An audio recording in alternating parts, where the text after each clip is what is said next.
नमस्कार दोस्तों, स्वागत है आपका जीके लाइव पाठशाला में। उत्तर प्रदेश पुलिस री एग्ज़ाम के लिए सामान्य अध्ययन का एक सीरीज हम लोग शुरू किए थे, जिसमें से आपका 20 प्रैक्टिस सेट ऑलरेडी हो चुके हैं। आज जो है 21 नंबर का प्रैक्टिस सेट आज हम कवर करेंगे। तो इससे पहले अगर 20 न देखे तो जाकर जरूर देखिए। डिस्क्रिप्शन बॉक्स में इसका लिंक दिया गया है और प्लेलिस्ट बन चुकी है, वहाँ से भी आप चेकआउट कर सकते हैं। आपकी स्कोर कार्ड जो है हमें कमेंट के माध्यम से ज़रूर बताइए कि आपके कितने क्वेश्चन सही हो रहे हैं। अगर आप 20 से 25 तक जा रहे हैं तो सामान्य अध्ययन जो है आपका पोर्शन बहुत ही अच्छा जा रहा है। चलिए देर न करते हुए शुरुआत करते हैं पहले क्वेश्चन से। दिया गया है, मुख्य निर्वाचन आयुक्त को छोड़कर भारत निर्वाचन आयोग में कितने सदस्य होते हैं। बहुत ही सिंपल सा क्वेश्चन है, जवाब हो जाता है आपका ऑप्शन सी। देखिए, कुल जो है निर्वाचन आयोग की बात करते हैं तो 3 सदस्य उसमें होते हैं। इसमें से एक मुख्य निर्वाचन आयुक्त होता है, बाकी 2 अदर होते हैं। तो इसमें देखिए मुख्य को छोड़कर पूछा गया है, मुख्य को छोड़कर आपके 2 बचते हैं तो 2 हो जाएंगे। आपका ऑप्शन सी सही हो जाएगा। बढ़ेंगे अगले प्रश्न की तरफ। यहाँ पर दिया गया है, किस संवैधानिक संशोधन ने पिछड़े वर्गों के लिए राष्ट्रीय आयोग को संवैधानिक दर्जा दिया था। ओबीसी आरक्षण की बात किया गया है। जवाब हो जाता है आपका ऑप्शन बी। यह जो है 102वां संविधान संशोधन विधेयक है, ठीक है ना, विधेयक है, ध्यान रखिएगा। ऑप्शन नंबर यहाँ माफ कीजिएगा, संविधान संशोधन है, विधेयक नहीं है, संशोधन है। ऑप्शन यहाँ से आपका बी सही हो जाएगा। अगला प्रश्न दिया गया है, भारत के संविधान के किस अनुच्छेद में उच्च न्यायालयों को याचिका यानी रिट जारी करने का अधिकार दिया गया है। उच्च न्यायालय की बात कर रही है, सर्वोच्च न्यायालय की बात करते हैं तो यहाँ पर जो है आपका आर्टिकल 32 आ जाता है। लेकिन उच्च न्यायालय की अगर हम बात करते हैं, जवाब हो जाएगा आपका ऑप्शन बी। 266 अनुच्छेद के तहत जो है उच्च न्यायालय रिट जारी करता है। यही सर्वोच्च न्यायालय की बात करते हैं तो अनुच्छेद 32 के तहत करता है और 5 प्रकार की रिट जारी करता है। कई बार एक क्वेश्चन पूछा गया है, सर्वोच्च न्यायालय कितने प्रकार की रिट जारी करता है, तो 5 प्रकार की रिट जारी करता है। इस बात को भी आप लोग ध्यान में रखिएगा। अगला प्रश्न दिया गया है, रेडियो धर्मिता की एसआई मात्रक क्या है। जवाब हो जाएगा आपका ऑप्शन नंबर ए, बैकुलर होता है। रेडियो धर्मिता की अगर बात करते हैं तो इसका मात्रक बैकुलर होता है। यही रदरफोर्ड की बात करें तो कमेंट में आप लोग बताइए इन्होंने किसकी खोज की थी। कई बार पूछा गया है कि जो है रदरफोर्ड ने किसकी खोज की थी। अगला प्रश्न दिया गया है, ग्रहों की गति का नियम की खोज किसने की थी, यानी ग्रहों की गति का नियम किसने दिया था। जवाब हो जाएगा आपका ऑप्शन नंबर डी, केपलर ने दिया था ग्रहों की गति का नियम। नेक्स्ट क्वेश्चन दिया गया है, निम्न में से किस धातु को चाकू द्वारा आसानी से काटा नहीं जा सकता है। नहीं की बात हो रही है।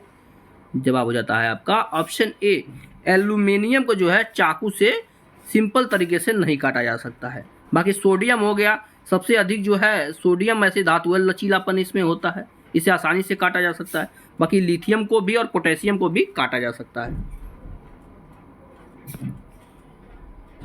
अगला प्रश्न दिया गया है, कार्बोहाइड्रेट, प्रोटीन और वसा का पूर्ण पाचन कहाँ पर होता है। जवाब हो जाता है आपका ऑप्शन ए, छोटी आंत में जो है इन सबका पाचन होता है। सबसे मुख्य रूप से जो है वसा के बारे में पूछा जाता है कि वसा का पाचन कहाँ से होता है, तो छोटी आंत में इसका पाचन शुरू हो जाता है। क्वेश्चन पूछा जाता है कि भोजन का पाचन मनुष्य के किस अंग से शुरू होता है। तो भोजन का पाचन जो है मनुष्य के मुख से ही शुरू हो जाता है। जैसे आप मुख में भोजन लेते हैं वहीं से पाचन की प्रक्रिया भी शुरू हो जाती है। इस बात को भी ध्यान रखिएगा, कई बार एक क्वेश्चन पूछा गया है। अगला प्रश्न दिया गया है, मानव नेत्र के रेटिना पर बना प्रतिबिंब क्या होता है। क्या जो है वास्तविक होता है या काल्पनिक होता है। सही जवाब हो जाता है आपका ऑप्शन ए, वास्तविक एवं उल्टा बनता है। हमारे रेटिना पर प्रतिबिंब वास्तविक और उल्टा बनता है। जब उल्टा बनता है तभी हमें जो है कोई वस्तु सीधी दिखाई देती है। यहां से आपका ए जवाब सही हो जाएगा। अगला प्रश्न देखेंगे, पहली बार भारत के बाहर आने वाले और भारत में बसने वाले कौन थे। यानी सबसे पहले भारत आने वाले कौन थे जो यहाँ पर जो है बस गए थे आकर। जवाब हो जाता है आर्य। सबसे पहले भारत में आर्य आए थे। ठीक है ना, ऑप्शन आपका यहाँ से बी सही हो जाएगा। यही क्वेश्चन पूछा जाता है, आर्य भारत में कहाँ से आए थे, तो जो है यह सप्त संधव प्रदेश से आए थे। सबका अलग अलग मत है, लेकिन सबसे ज्यादा जो है मत मैक्स मूलर द्वारा जो दिया गया है वही माना जाता है। ये भी क्वेश्चन कई बार पूछा गया है। नेक्स्ट क्वेश्चन में दिया गया है, वास्को डिगामा क्या था। तो वास्को डिगामा की अगर बात करते हैं, यह जो है सही जवाब बन जाएगा ऑप्शन बी, यह जो है पुर्तगाली खोजी था। वास्को डिगामा भारत कहाँ से आया था, पुर्तगाल से आया था। और कहाँ पहुंचा था, कलिकट सबसे पहले पहुंचा था। किसके दरबार में पहुंचा था, ये भी कई बार पूछा गया है। तो राजा जमूरिन के दरबार में सबसे पहले जो है वास्को डिगामा पहुंचा था। इंपॉर्टेंट क्वेश्चन है, वास्को डिगामा सबसे पहले किस राजा के दरबार में पहुंचा था। बढ़ेंगे अगले प्रश्न की तरफ। इंडो आर्यन भाषा समूह किस परिवार से संबंधित है। जवाब हो जाता है, आप देखिए एक क्वेश्चन हिंदी में भी पूछा जा सकता है, लेकिन सामान्य अध्ययन के बीच सीरीज में आ गया है। जवाब हो जाता है ऑप्शन सी, यह जो है इंडो यूरोपियन परिवार से संबंधित है, इंडो आर्यन भाषा। अगला प्रश्न देखेंगे, यहां पर दिया गया है, निम्नलिखित में से कौन सा क्षेत्रक प्राकृतिक वस्तुओं का उत्पादन करता है। इसका जवाब है ऑप्शन डी, प्राकृतिक वस्तु की अगर हम बात करते हैं, वह आपका जो है प्राथमिक क्षेत्र नंबर 1 पे आता है। सबसे पहले प्राथमिक क्षेत्र आता है, तब द्वितीयक, तब तृतीयक क्षेत्र की बारी आती है। ऑप्शन यहां से आपका डी सही हो जाएगा। नेक्स्ट क्वेश्चन को देखेंगे, दिया गया है, निम्नलिखित में से उष्णकटिबंध क्षेत्र कौन सा है। इसका जवाब हो जाता है आपका ऑप्शन नंबर यहां से सी सही हो जाए। कर्क रेखा से मकर रेखा के मध्य जो है जो भी क्षेत्र आता है वह उष्णकटिबंधीय क्षेत्र कहलाता है। देखिए अगर देखें ग्लोब पर, हम लोग ग्लोब पर देखें तो 23.5 अंश उत्तरी अक्षांश में आपका जो है कर्क रेखा स्थित है, यहीं 23.5 अंश दक्षिणी अक्षांश पे जो है मकर रेखा स्थित है। ठीक है, और इनके बीच का जो क्षेत्र आता है, यहाँ बीच वाला क्षेत्र जो होता है, यह जो है आपका उष्णकटिबंधीय क्षेत्र के अंतर्गत यह आता है। ठीक है ना, यहाँ का मौसम जो है अक्सर यहाँ पर बारिश भी होता रहता है और नम बना रहता है। ठीक है, और जो है आपकी प्रकृति में जो भी चीजें पाई जाती हैं, सबसे ज्यादा जो है बायोस्फीयर यहीं पाया जाता है। कई प्रकार के जो है जीव जंतु यहाँ पर निवास करते रहते हैं। नेक्स्ट क्वेश्चन की तरफ बढ़ते हैं। दिया गया है, निम्नलिखित में से कौन सा ज्वालामुखी अंटार्कटिका एकमात्र सक्रिय ज्वालामुखी है।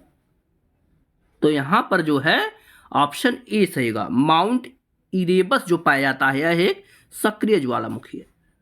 ये ज्वालामुखी की अगर बात करते हैं तो 3 प्रकार के ज्वालामुखी पाए जाते हैं, एक सक्रिय होता है, एक शांत होता है, एक सुसुप्त होता है। शांत ज्वालामुखी जिसमें जो है बहुत दिन से जो है बहुत समय से उद्गार नहीं हुआ है, यानी उसमें से ज्वाला नहीं निकला है, वो आपका शांत ज्वालामुखी के अंतर्गत आता है। दूसरे की अगर बात करें सुसुप्त ज्वालामुखी, ऐसा ज्वालामुखी जिसमें जो है अभी तो ज्वाला नहीं निकल रहा है, लेकिन जो है भविष्य में ज्वालामुखी निकलने की संभावनाएं ज्यादा होती हैं, वह जो है सुसुप्त के अंतर्गत आता है। और सक्रिय ज्वालामुखी जिसमें से लगातार ज्वाला निकल रही है, वह जो है सक्रिय ज्वालामुखी के अंतर्गत आता है। तो इस तरह से भी क्वेश्चन बनते रहते हैं। नेक्स्ट क्वेश्चन दिया गया है, बहुत अधिक नमी और भारी वर्षा वाली गर्म उष्णकटिबंधीय स्थिति किस फसल के लिए अनुकूल जलवायु है। यही बात किया गया है, जो बीच वाले क्षेत्र में कर्क और मकर रेखा के बीच जो है जो भी जलवायु पाई जाती है, इसमें कौन सी फसल मुख्य रूप से होती है, यह पूछा गया है। जवाब हो जाएगा यहां पर जो है जूट की खेती अधिक मात्रा में होती है। ऑप्शन यहां से डी सही हो जाएगा। अगला प्रश्न देखेंगे, दिया गया है, काशी विश्वनाथ मंदिर उत्तर प्रदेश के निम्नलिखित में से किस जिले में स्थित है। जवाब होता है आपका ऑप्शन नंबर ए, सिंपल सा क्वेश्चन है यह, वाराणसी जिले में स्थित है काशी विश्वनाथ मंदिर। आप लोग कमेंट के माध्यम से हमें बताइए कि काशी विश्वनाथ कॉरिडोर जो है कहां से कहां को जोड़ता है। यह भी क्वेश्चन कई बार पूछा गया है। अगला प्रश्न देखेंगे, दिया गया है, सरदार वल्लभ भाई पटेल राष्ट्रीय पुलिस अकादमी यानी MVPNPA कहां पर स्थित है। जवाब बनता है ऑप्शन ए, यह जो है हैदराबाद के निकट स्थित है। यहां से आपका ए जवाब सही हो जाएगा। अगले प्रश्न को देखेंगे। यहां पर पूछा गया है राष्ट्रीय मानवाधिकार आयोग का अध्यक्ष कौन होता है? जवाब हो जाता है आपका ऑप्शन ए उच्च न्यायालय का पूर्व मुख्य न्यायाधीश, यानी जो इस समय उच्च न्यायालय के मुख्य न्यायाधीश रिटायरमेंट इससे पहले हो चुके हैं, वही इस समय के जो है राष्ट्रीय मानवाधिकार आयोग के अध्यक्ष होते हैं। ठीक है ना, ऑप्शन यहां से ए आपका सही हो जाएगा। नेक्स्ट क्वेश्चन दिया गया है फेसबुक का मुख्यालय निम्नलिखित में से किस स्थान पर स्थित है? इसका जवाब बनता है आपका ऑप्शन नंबर यहां से सी से हो जाएगा। यह जो है कैलिफोर्निया में स्थित है। ठीक है ना, जो कि संयुक्त राज्य अमेरिका में स्थित है फेसबुक का मुख्यालय। नेक्स्ट क्वेश्चन दिया गया है एक कंप्यूटर में फाइल, फोल्डर आदि के चित्रात्मक निरूपण को क्या कहा जाता है? जवाब हो जाता है आपका ऑप्शन नंबर यहां से ए से होगा। इसे आइकॉन बोलते हैं। ठीक है ना, क्या बोलते हैं? आइकॉन बोलते हैं। नेक्स्ट क्वेश्चन दिया गया है इनमें से कौन सा है जो उत्तर प्रदेश एवं बिहार का बारिश के मौसम में एक लोकप्रिय मनोरंजन है? यानी बारिश के मौसम में कौन सी गीत गाया जाता है, इस बारे में पूछा गया है। जवाब हो जाएगा झूला। ठीक है ना, गीत नहीं, यहाँ पर जो है पूछा गया है इसमें से लोकप्रिय क्या होता है जो बारिश के मौसम में किया जाता है। तो झूला झूलना जो है यह बारिश के मौसम में किया जाता है। और जो है अगर गायन की बात की जाए तो कजरी ऐसी गीत है जो बारिश के मौसम में गाई जाती है। नेक्स्ट क्वेश्चन है राष्ट्रीय कवि मैथिली शरण गुप्त का जन्म उत्तर प्रदेश के किस जिले में हुआ था? एक बात को ध्यान में रखिएगा, कई बार ये भी पूछा गया है कौन से कवि को राष्ट्रीय कवि कहा जाता है। तो मैथिली शरण गुप्त जी को राष्ट्रीय कवि कहा जाता है। ये भी क्वेश्चन कई बार पूछा गया है। और यहीं इनके जन्म की अगर हम बात करते हैं तो इनका जन्म जो है झांसी में हुआ था। ऑप्शन आपका सी सही हो जाएगा, झांसी में।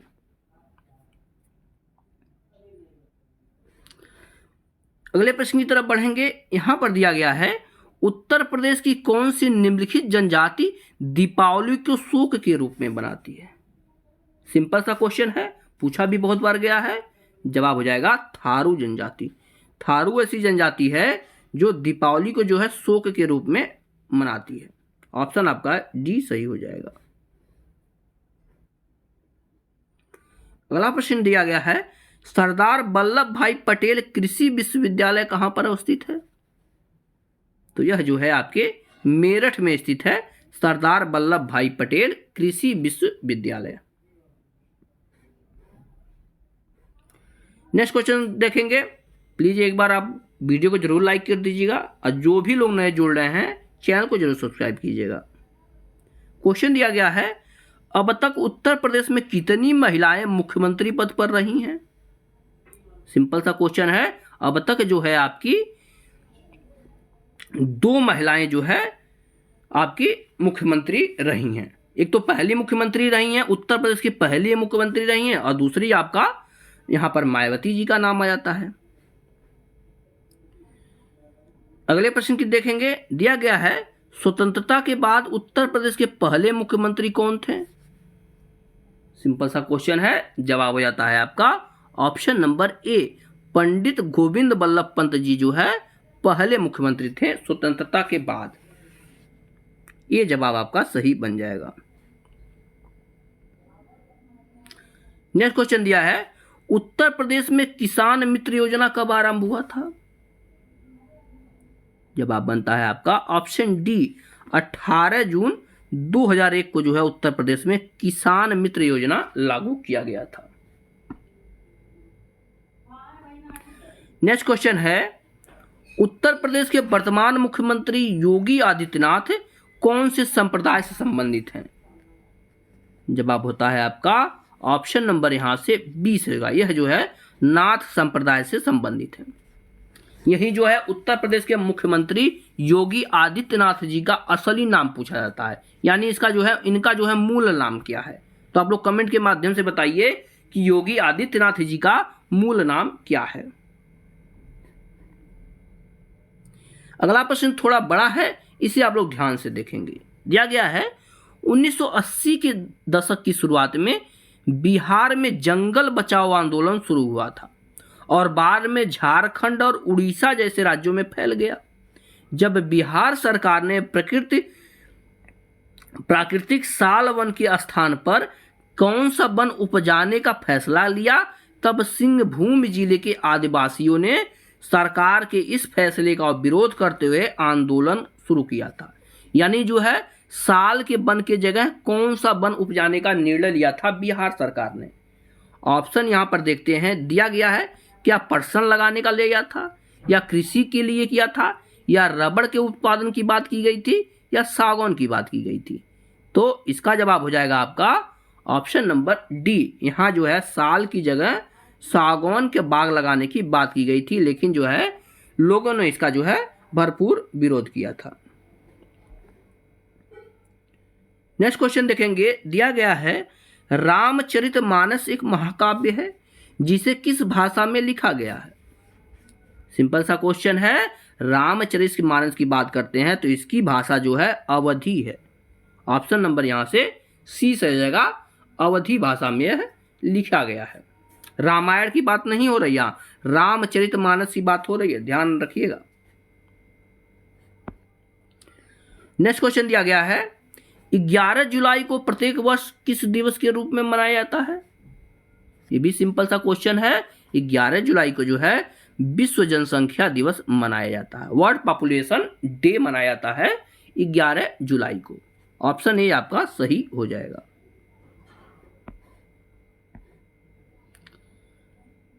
अगले प्रश्न को देखेंगे, यहां पर दिया गया है भारत के सर्वोच्च नागरिक सम्मान प्रतिष्ठित भारत रत्न से सम्मानित होने वाले पहले संगीतकार का नाम क्या था। जवाब हो जाएगा आपका ऑप्शन नंबर यहां से ए सही हो जाएगा। ये थे आपके एम.एस. सुब्बुलक्ष्मी जी। इनको सबसे पहले भारत रत्न दिया गया था जो कि संगीत के क्षेत्र से संबंधित है।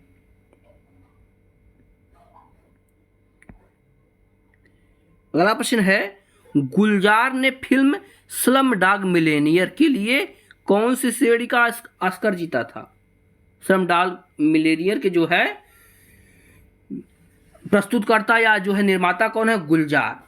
सही जवाब हो जाएगा आपका ऑप्शन नंबर यहां से सी सही हो जाएगा। सर्वश्रेष्ठ मौलिक गीत के लिए इन्हें मिला था ऑस्कर अवार्ड। किसको, गुलजार के लिए, क्योंकि इसमें जो है संगीत इन्होंने ही प्रस्तुत किया था।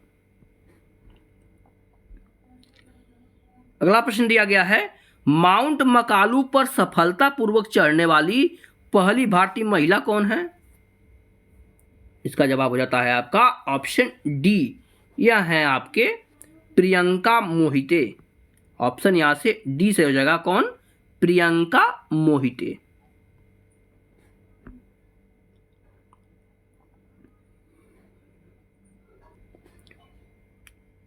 नेक्स्ट क्वेश्चन दिया गया है, दुनिया की पहली महिला प्रधानमंत्री का नाम बताएं।